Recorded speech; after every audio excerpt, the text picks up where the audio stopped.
From the stunning landscapes of northeastern India emerges a force like no other. A force that has stood the test of time, known for its unbreakable spirit, unwavering courage, and remarkable discipline. We are the sentinels of the Northeast. We are the Assam Rifles.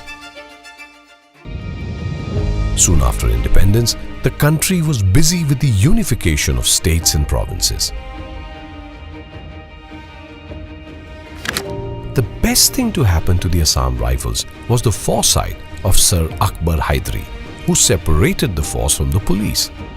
The region was inhabited by Lisu tribe. The Indian tricolour was hoisted for the first time on November 27, 1961.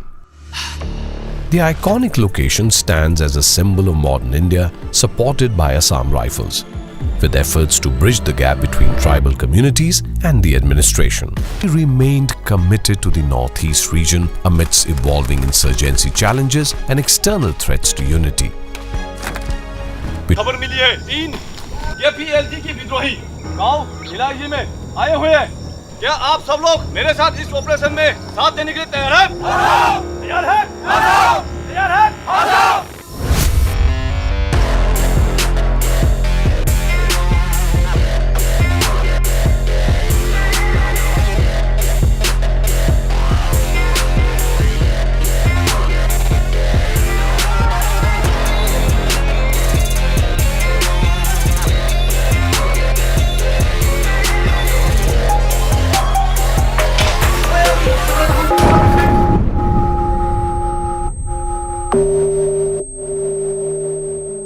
As the country moved towards its 75th year of independence, we continued to fight insurgency, maintain high vigilance in the border areas and hinterland, and address the growing problems of drugs and contraband. We are violent in a given situation, but we are also compassionate and a true friend.